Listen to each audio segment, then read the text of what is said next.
హరి ఓం హరి ఓం హరి ఓం. మహాత్ముల గురించి వివరించాలంటే ఈ జన్మంతా నాకు సరిపోదు. కానీ 3 సంవత్సరాలు ఆ బాబాతో మేము కలిసి ఉండడం నాకు తెలిసినంత మీకు వివరిస్తాను. మొట్టమొదట ఉత్తరాఖండ్లోన ధ్యాన ప్రచారం చేయడానికి జీకే సార్ పంపించారు. అక్కడికి వెళ్ళి ఇంకా అవతార్ బాబా కేవ్కి వెళ్ళాలి అనుకొని వెళ్ళి ఆ కేవ్ నుంచి ఒక 2 కిలోమీటర్ల పైన ఉంటుంది పాండవ్కేలి. అక్కడికి పైకి వెళ్ళాము. అదంతా ఎక్కుతూ ఈ మునుకులు నొప్పి అయిపోతే పెద్ద ఆశ్రమం ఇచ్చారు. ఆ రాత్ర అక్కడ మేము ఉండిపోవడానికి రాత్ర ఆశ్రమంలో పడుకుంటే మునుకులు చాలా నొప్పి వస్తుంటే నేను కూర్చొని ధ్యానం చేసుకున్నాను. నైట్ 11, 12 అవుతుంది. అప్పటికి బాబా మాకంత పరిచయం లేదు, చూడలేదు కూడా మేము సరిగ్గా. బాబా ఎప్పుడు దుని కాలుతుంటది, లోపలే ఉంటారు, బయటకైతే రారు. ఆ రోజు ధ్యానం చేస్తుంటే వచ్చి లెగు లెగు, ఇక్కడికి ఎందుకు వచ్చావు, నీ పని ఇక్కడ భూమి కొనాలి, నీతో చాలా పని ఉంది రా అనుకొని నాకు అక్కడ పెద్ద టేబుల్ ఉంది, అక్కడ 2 కుర్చీలు ఉన్నాయి, కూర్చోబించి నాకు ధ్యానంలోన ఒక 10 నిమిషాలు మాట్లాడారనమాట. మాట్లాడితే నాకు మునుకులు నొప్పి వచ్చేస్తున్నాయి బాబా అంటే, లెగు అవేం కాదు, నిల్చో నిల్చో అన్నారు. నిల్చుంటే ఆ మునుకులు నొప్పి అంతా తగ్గిపోయి బాబాతో ఒక 10 నిమిషాలు భూమి గురించి మాట్లాడాము. ఇంకా వెంటనే రోజా కన్నాను, ఏంటివే నాకు బాబా కనిపిస్తున్నారు ధ్యానంలోన, భూమి కొనాలి అంటున్నారు, ఇదేంటి నాకేంటి అర్థం కాదంటే, ఎన్నో సంవత్సరాల నుంచి పత్రి సారు ఇక్కడ ఒక పిరమిడ్ కట్టాలి, ఇక్కడ భూమి కొనడానికి ఎందరో ట్రై చేశారు అక్క, అదే పనిలో మేమున్నాము అని అన్నది. అయితే సరే అనుకొని తెల్లవారులేసి ఆ బాబాతో కలాలి, నేను కలాలి అనేది భయం. అంటే ఎవరు కలరనమాట, ఎవరు కూడా తాకనించరు బాబా అప్పటి వరకు. తెల్లవారుసరికి నేను స్నానం చేసుకొని ఆ గ్రూప్లోకి వెళ్ళాను అనమాట. బాబా ఇలాగ మీతో కొద్దిగా మాట్లాడాలంటే, ఏంటి చెప్పు అని, నా దుక్కైతే చూడలేదు, కళ్ళు కిందకి పెట్టుకొని ఏంటి చెప్పు అని అన్నారు హిందీలోన.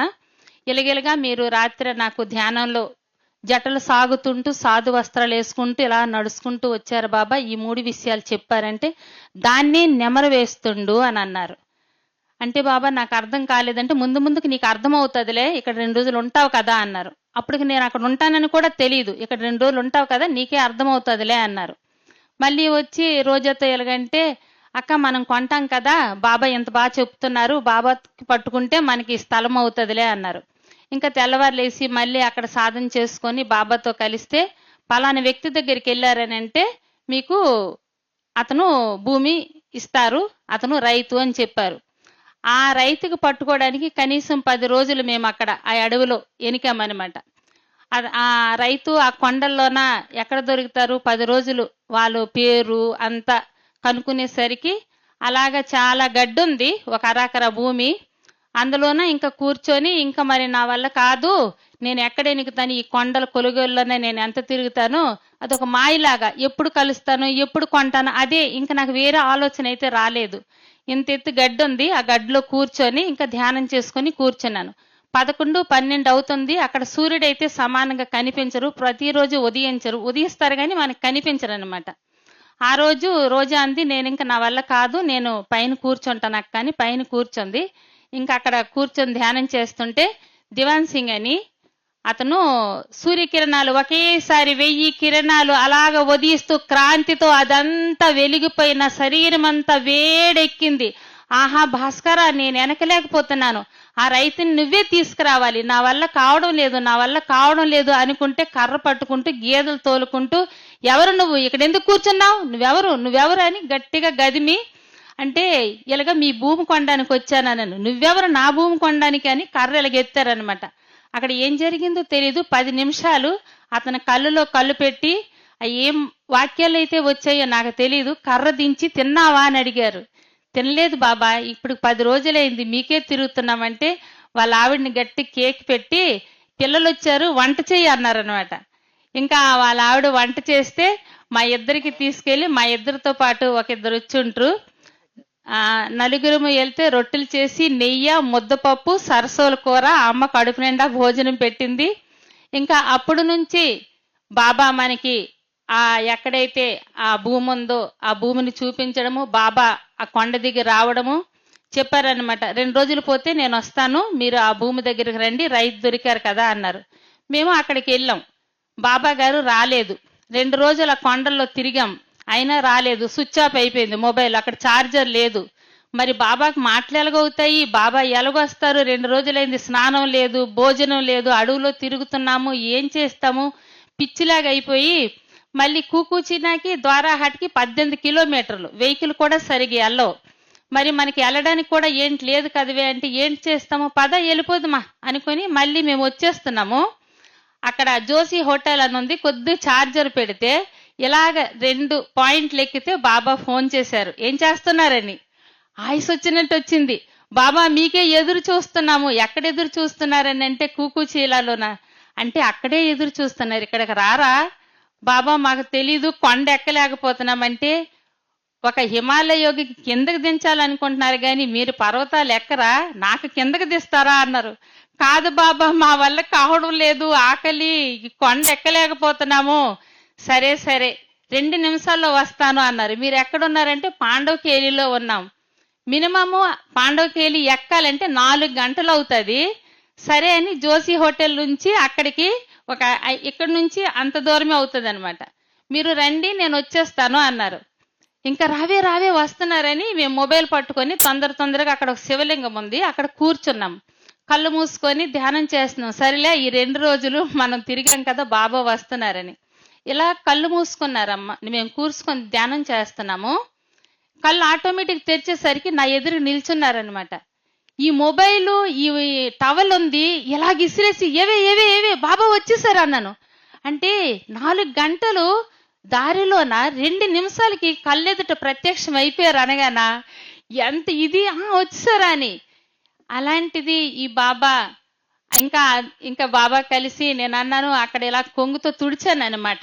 బాబా కూర్చోండి అంటే నీకేమైనా బుర్ర పనిచేయదా, ఇది ఏమి ధూళి అనుకున్నావు, దేవభూమి, కృష్ణుడు తిరిగే భూమి, అలాంటి భభూతి ధూళిని నాకు తుడుస్తున్నావా అని ఆ భభూతి తీసి ఇలాగ నామాన్ని దిద్దుకున్నారు. అక్కడ కూర్చున్నారు, మాకు ఇంకా భూమి చూపించారు. రండి నాతోటి పైకి అన్నారు. బాబా నడవలేమంటే 1 నిమిషంలో వచ్చేస్తారు అన్నారు. బాబా అలాగ వెళ్తున్నారు, నేను బాబా వెంటే పరిగెడుతున్నాను. అలాగ 2-3 మలుపులు తిరిగేసరికి బాబా కనిపించలేదు, అంతర్ధ్యానం అయిపోయారు. అలాంటి మహాత్ములు ఈరోజు ఈ ప్రకృతి, ఈ సుందరమైన ఈ అమ్మ వడిలోన అడుగు పెట్టడం, ఇప్పుడే చెప్పారు ఎన్నో జన్మల బంధం మీకు నాకు ఉంది. ఎన్నో జన్మల్లోన ఎన్ని గురువులైతే కలుస్తారో మళ్ళీ కలుస్తారని మనమంతా హిమాలయ యోగులమే. ఈ రోజు హిమాలయాల్లోన జటలు సాగుతున్న జటాధార స్వాదితో మనము 4 మాసాలు భర్త కోటలోన ఒకే స్థానంలో సాధన చేశారు. ఐసు పడుతుంటే కూడా ఇంత ఎత్తు ఐసు పడిపోయినా దానిలోనే కూర్చొని 4 మాసాలంటే 120 రోజులు ఒకే స్థానంలో సాధన చేసి, అలాంటి బద్రీనాథ్, కేదార్నాథ్ 50 కిలోమీటర్లు ఎత్తు కొండల్లో ఆ గృపల్లో సాధన చేసుకుంటూ ఆ సాధనకి ఈ రోజు మనకు పంచుతున్నారనంటే మనం ఎంత అదృష్టలమో. ఈ రోజు నేను ఒకటి చెప్పుతున్నాను, ఈ ప్రకృతి వేళ్ళలోన రాజుగారు ఎంత శ్రమ పడుతున్నారంటే ఎందుకు, అందరికీ జ్ఞానాన్ని అందించాలని. ఈ స్థానానికి ఎవరైతే రాలేదో వాళ్ళ అంత అభాగ్యులు ఇంకా ఎవరూ లేరని చెప్తున్నాను. హిమాలయ యోగికే రాజుగారు తెచ్చి ఇక్కడ పెట్టారు. ఏమైనా రాజుగారు గురించా కాదు, ఇంకా సాధన పెంచాలి. వాళ్ళని తరించడానికి, వాళ్ళని దర్శించడానికి అర్హత ఉండాలా అని ఇందాక చెప్పారు. ప్రతి ఒక్క మాట వినమంటున్నారు, బాబా చెప్పిన మాట, ప్రతి ఒక్క మాట. బాబా ఎప్పుడు మాటలాడరు, ఎప్పుడు మౌనంలోనే ఉంటారు. ఎంతో మంది ఇప్పుడు చెప్తున్నారు బాబా మేము పాండవకోలి వచ్చాము అని, కానీ ఒక్క వ్యక్తి కూడా చూడలేదు బాబాని, ఒక్క వ్యక్తి కూడా పరిచయం లేరు, ఎవ్వరు కూడా మాట్లాడరు, ఎవ్వరు కూడా తాకురు. ఏమీ మనము కథల్లోన సినిమాల్లోన ఎవరో సత్సంగంలోన విన్నాము. అంటే అహోరాత్రులు సాధన చేసి ఏమీ తీసుకోకుండా ఆహారాన్ని వాయువునే పీరుస్తూ వాళ్ళు సాధన చేస్తున్నారని విన్నాము. ఈరోజు కల్లారా మనకి రాజుగారు దర్శించారు. ఎంతటి భాగ్యం కదా. ఈరోజు ఎంతమంది ఉన్నారు, ఈ ప్రకృతి వాళ్ళకి ఎంతమంది వచ్చి ఆ మహా తపస్సుని దర్శించారు. ఆ పాద పర్ష ధూళి మనకు తగిలితే చాలు ధన్యమైపోతాము. అలాంటి యోగులకి ఈ స్థానంలో వస్తున్నారనంటే ఏం చెప్పారు? శివుడు ఆజ్ఞలేంది చేయమైనా కొట్టదు అని చెప్పారు. అంటే ఇక్కడ మనకి గురువుగారు అనుగ్రహం ఉన్నట్టే కదా, గురువుగారితో మనం కలిసినట్టే కదా ఏదో జన్మంలోన. ఇందాక వాళ్ళు అన్నారు, మీకు నాకు సంబంధం ఉండబట్టే మీరు ఇక్కడికి వచ్చారు, నేను ఇక్కడికి వచ్చాను అన్నారు. అంటే ఎంతమందికి సంబంధం ఉంది? ఇంకా లైవ్ చూస్తుంటారు, ఎంతమంది బాబాని దర్శించుకోవాలంటే ఈ ప్రాంగణంలోనికి రావాలి, బాబా గారిని దర్శించుకోవాలి అని నేను కోరుకుంటున్నాను. మన పత్రి సార్తో నేను చాలా తక్కువ పరిచయము, కానీ పత్రి సారు 2 వస్తారు మహిళలు, మీ దగ్గరికి పంపిస్తాను, వాళ్ళతో చాలా పని ఉందని చెప్పారు.